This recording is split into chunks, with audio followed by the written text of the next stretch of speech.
the art of letting go, releasing future anxieties.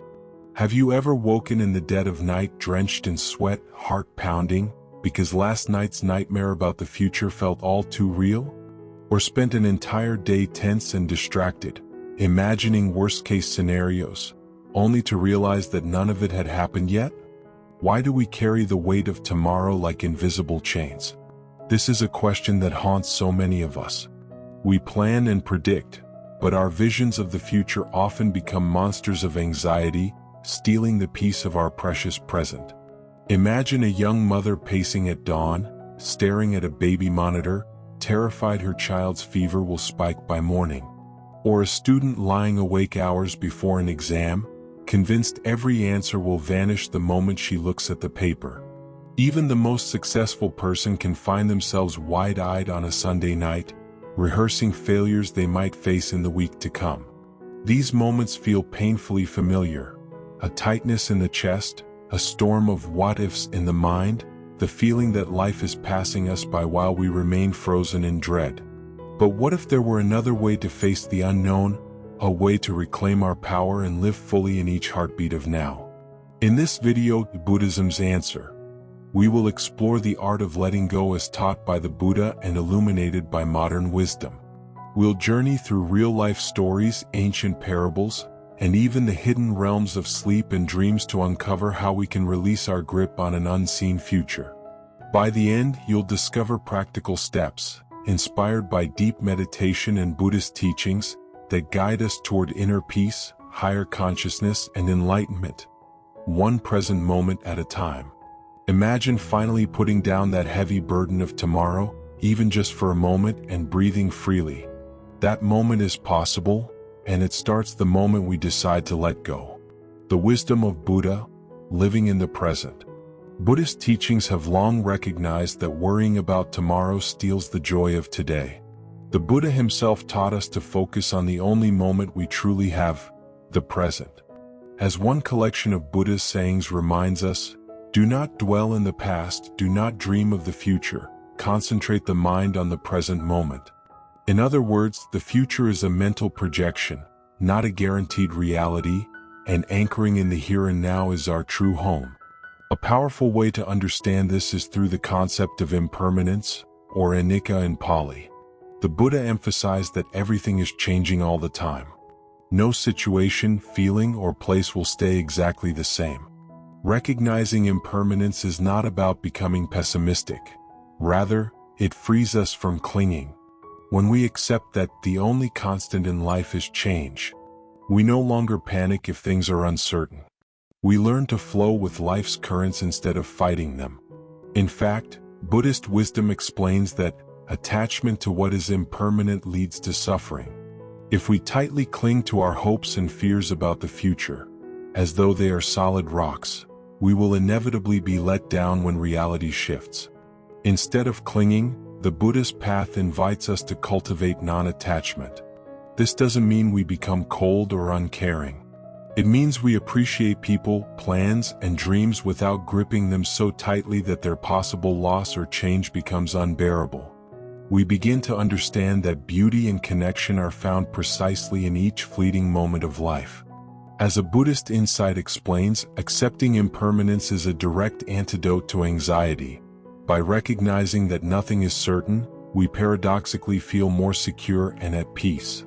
In fact, Buddhist teachers point out that embracing change builds resilience. We become like a bamboo that bends in the wind instead of breaking. At the heart of Buddhist practice is mindfulness, observing our thoughts and feelings moment by moment. When anxious thoughts about tomorrow arise, mindfulness reminds us, these thoughts are just thoughts. They don't have to control me. We can notice the worry stirring in our chest, name it gently, perhaps, this is anxiety about the future, and then gently return our attention to the breath, to the sensations of life unfolding in this very second. Simple yet profound, this practice was summarized by the Buddha. The secret of health for both mind and body is not to mourn for the past, nor to worry about the future, but to live the present moment wisely and earnestly. This quote cuts to the heart of it. Worrying is not useful for our health or happiness. By contrast, being fully present nurtures wisdom and well-being. Imagine now that each anxious thought about tomorrow is like a leaf on a flowing river. Mindfulness is the gentle gaze that notices the leaf floating by, neither grabbing it nor pushing it away, simply observing it as it drifts past. We remind ourselves, I am not the leaf, I am the river, meaning our awareness is larger than any single worry. This shift in perspective, from identifying with fear to witnessing it, is a key step on the path of letting go. The burden of what if, a story of release. To bring these teachings to life, consider Maya's story. Maya was a diligent student on the verge of graduation. Every night before an exam, she would lie awake, heart racing, imagining she'd blank on important questions and fail spectacularly. Each morning she'd feel exhausted, her mind stuck on scenarios that hadn't even occurred. Over time, Maya noticed something. Her efforts to anticipate problems actually made her performance worse. She saw that she was so afraid of some imagined failure, she became tense and distracted during the exam, creating a self-fulfilling prophecy of stress. One day, overwhelmed with panic, Maya went to see an old meditation teacher for advice. He listened calmly as she poured out her worries. He then told her a simple story. Once there was a woman carrying a heavy bag of stones across a river. When she reached the other side, she put down the bag and walked away. But another traveler, looking across the river from a distance, saw the bag and assumed it still weighed on her shoulders. He shouted, "Why are you still carrying that burden?" The woman was puzzled, saying, "But I set it down hours ago." The traveler realized he had been carrying the weight of his assumptions in his mind all along. The teacher looked at Maya and said, "Why are you still carrying your exam tomorrow when you have not even met it yet?" In that moment, Maya felt tears well up. She had been carrying a future exam every waking moment, even though it existed only in her thoughts. Her suffering was self-inflicted. Her teacher continued, "The Buddha asks us, I set the woman down hours ago, why are you still carrying her?" By telling this Zen tale, he was echoing the wisdom of Buddha in a new way. Maya realized with a start, the exam, the job interview, the future. These were like shadows on the water. They had no real weight until she gave it to them. She had indeed set the woman down, as the Zen story said. She needed only to set her own fears down as well. From that day, Maya began trying something radical. When a wave of anxiety hit, she paused and asked herself, is this worry true right now? More often than not, the answer was no. It was a guess about the future. She learned to place her attention on her breath, on the room around her, and on the task in front of her, rather than on the countless what-ifs. Over time, Maya found that by letting go of the mental burden of a future exam, she could use her energy right here in this moment to study more effectively, relax, and even sleep. Her story is not unique. Each of us can be Maya, carrying burdens of tomorrow that were never ours to hold. The Buddha's insight illuminates this. Suffering is often the result of our own attachments and anticipations. When we loosen that grip, even just a little, we make space for peace. Dreaming awake, the secrets of sleep and consciousness. If the key to letting go of future anxieties is to remain present, what happens during the one time we naturally let go of control every day, while we sleep? Dreams and deep sleep hold clues. Ancient Buddhist traditions, especially Tibetan Buddhism, even developed dream yoga and sleep yoga as advanced practices. Modern science and anecdotal stories also hint that the boundary between waking life and dreaming life is thinner than we think. Imagine Raj, a restless professional who spent his nights tossing and turning, plagued by vivid nightmares about losing his job and failing his family. His dreams felt so real that he woke up each morning drained and fearful. Desperate for relief, Raj began attending guided meditation sessions, where the teacher introduced the concept of lucid dreaming. At first, Raj was skeptical. But one night, he practiced a simple technique. Throughout the day, he asked himself, "Am I dreaming?" and tried to notice odd details. That night in bed, he suddenly recognized, "Ah, this is a dream." In that moment of lucidity, Raj realized he could alter the dream. Instead of running from the shadow that had been chasing him, he turned around and stood tall. The dream monster vanished, transformed into a harmless cloud. Raj awoke with a start, but with a smile. What Raj experienced is part of what Buddhists call dream yoga.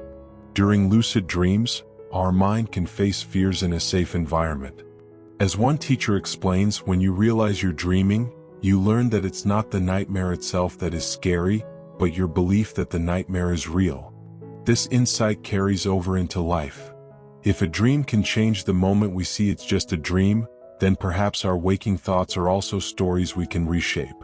In fact, Tibetan masters say dream yoga transforms emotion. We can transform depression into happiness, fear into courage. Not by suppressing the feelings, but by seeing them as fluid and impermanent. Moreover, dream yoga teaches us that our waking world is, in a way, already a kind of dream. The Buddha awakened to the truth that what most people treat as solid reality is actually shifting and interdependent. In those deep dreamless sleeps, when we normally lose consciousness, yoga practitioners aim to remain aware. They describe deep sleep as a mini awakening, where we glimpse the mind's formless clarity. This practice, called sleep yoga, suggests that consciousness persists beyond the body's narratives. Why does this matter for anxiety? Because if we learn that even in sleep our awareness can remain free and unattached, we realize our fears are not the only reality. Worrying thoughts are like dreams that pass away. We can learn to be the awake presence behind them. Raj's dreams taught him he need not be a victim of future terrors. He could awaken to a deeper part of himself that is always safe and peaceful. This journey doesn't require mystical powers for every one of us. But the lesson is universal. By practicing mindfulness in dreams, we indirectly train to be mindful in wakefulness. We realize the mind has limitless capacity to create realities, and so we become more cautious about which realities we feed. Anxiety often comes from feeding a narrative of doom. Dream yoga reminds us that as soon as we see the narrative, it loses control. In daily life, we can emulate this by observing anxious thoughts as they arise and gently transforming them.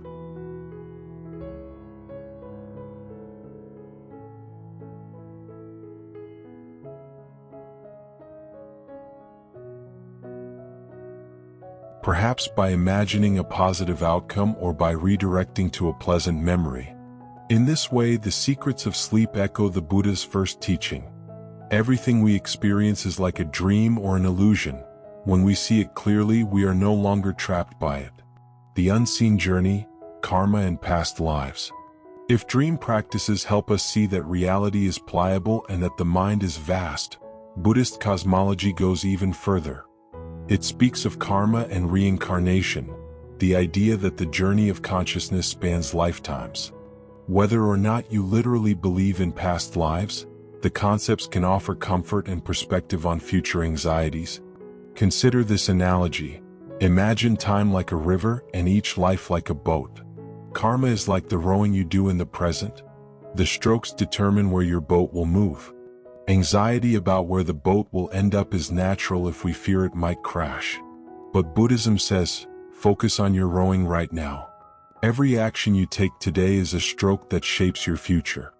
If you row with kindness, wisdom, and effort, your boat will head in a good direction, even if the river twists unexpectedly. Let's illustrate with Asha's journey. Asha often felt anxious about her career. Will I get that promotion? What if I end up like my father and lose everything in the next economic crisis? She would wonder. One evening, she had a vivid waking dream. Walking through a forest, she encountered her great-grandmother. The old woman smiled kindly and showed Asha a tapestry of light. In the tapestry, Asha saw scenes of her ancestors' life, hardship, courage, love, all flowing into one another. The old woman spoke, "We are threads in this tapestry. The choices you make now are threads that weave your future. Fear will only tangle the thread." When Asha woke, the vision stayed with her. It wasn't literally her grandmother, of course.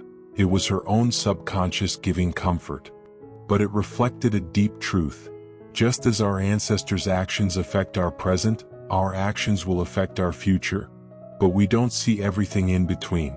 What we see is only the present scene on the tapestry, the thread in our hands. In Buddhist terms, Asha was reflecting on karma, the law of cause and effect. Every kind word, every mindful breath, every positive intention seeds a future outcome. Conversely, endless worry doesn't plant any useful seeds, it just harvests despair. An analogy often told is, if you plant mango seeds, you will grow mango trees. Don't expect them to suddenly bear apples. Thus, fixating on what-ifs is like staring at the sky waiting for an apple to fall. Instead, we tend our seeds in the present. Buddha also taught about karmic armor. We can't be crushed by future events if we strengthen our mind now. He said, in effect, that if you live generously and compassionately today, then even if tomorrow comes with storms, you can face them with equanimity. After all, every moment of kindness and effort becomes a protection, a karmic shield against suffering. And about reincarnation, the Buddhist view encourages humility and patience.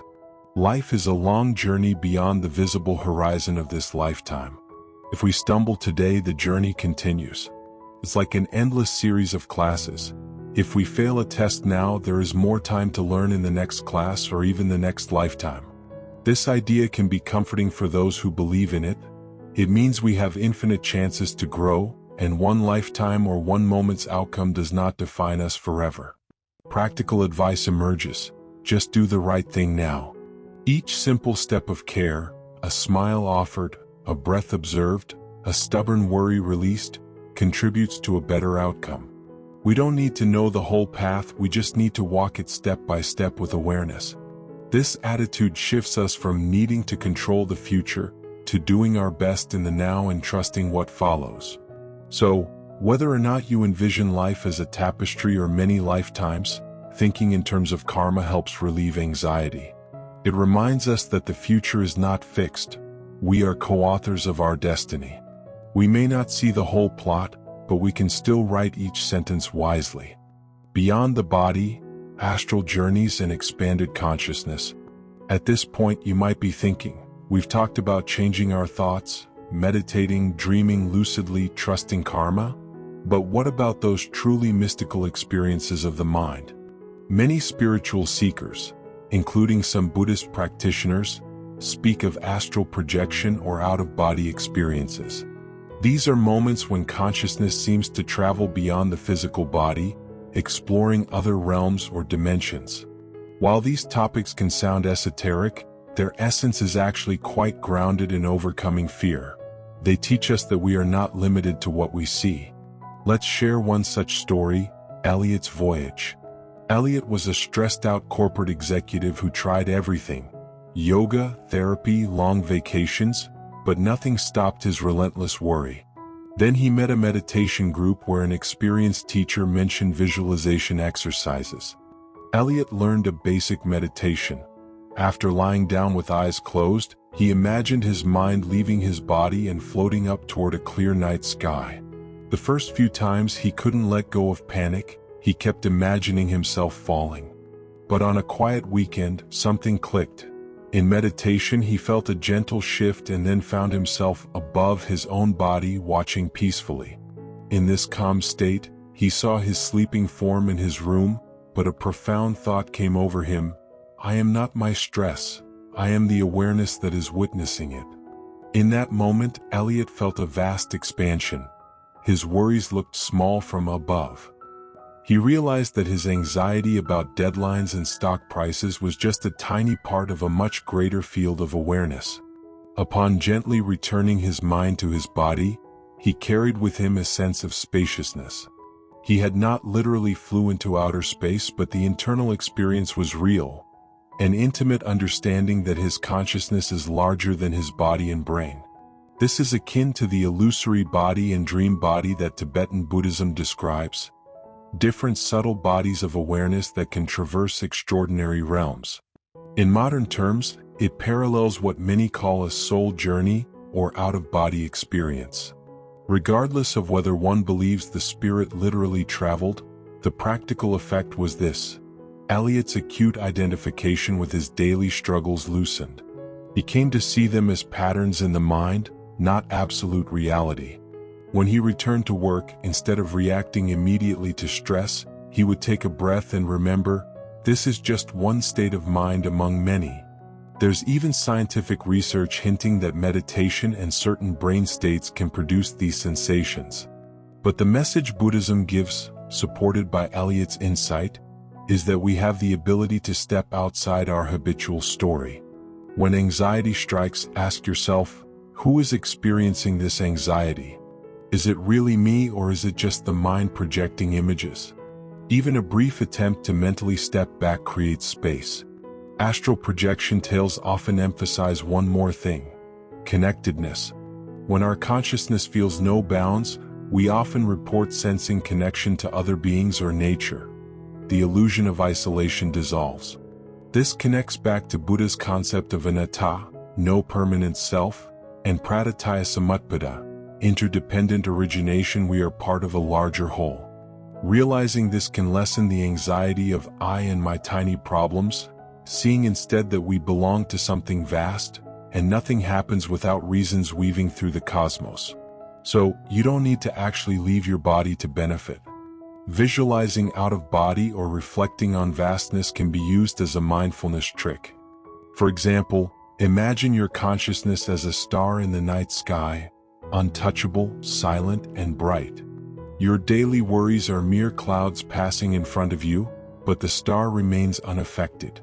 This kind of visualization is practiced by many meditators. Keys to letting go, practical steps. All these stories and teachings come down to a simple truth: peace is found in the now. Here are some concrete practices, drawn from the stories and Buddhist wisdom we've shared, to help you take the first steps. Anchor in your breath. When you catch yourself spiraling into what-ifs, gently close your eyes even for a moment, and take 3 deep breaths. Notice the air filling your lungs and leaving them. This simple act of being present with each inhale and exhale draws your mind out of future fantasies and back into the calm of the current moment. As Thich Nhat Hanh taught, mindful breathing is the easiest bridge back to peace. Observe, don't absorb. Next time an anxious thought arises, what if I fail? Mentally label it, oh, there's anxiety about failing. See it as passing weather in your mind's sky. You are the open sky and thoughts are the clouds. By observing rather than wrestling with the thought, it has less power. Remember the Zen master's question: why are you still carrying her? You can set the worry down because you put it there yourself in the first place. Plant positive seeds. Right action, direct your energy into actions you can control. If you worry about work, focus on preparing diligently, learning a new skill, or resting well, whatever will truly improve the outcome. Each small step is a seed of karma. Trust that these efforts will grow into something good, rather than punishing yourself mentally for an imagined future. Dream work, optional but powerful. Keep a dream journal. Sometimes our dreams reveal the roots of our fears and creative solutions we couldn't see awake. Before sleep, remind yourself, I will remember any helpful dreams. If you wake from a frightening dream, notice how you feel for a moment, then consciously choose to feel safety and gratitude. This trains the mind to handle fears more skillfully, both asleep and awake. Gratitude and compassion. Shift focus by being grateful for what you have now. In moments of anxiety, think of even one thing you appreciate: a loved one, a cup of tea, a memory of kindness. This practice rewires the brain toward positivity. Also, extend compassion to yourself. Understand that anxiety is a common human response, not a flaw. Gently say to yourself, it's okay to feel this, but I am safe in this moment.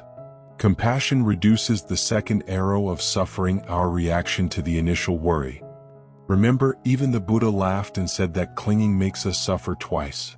Once for what happens and again for our reaction to it. Forgive yourself for worrying, then release it. Visualization of release. Try the following. Sit comfortably, close your eyes, and imagine holding a heavy object, maybe a backpack. Feel its weight. Now imagine placing it on the ground beside you. Notice how your body relaxes. Apply this image to anxiety.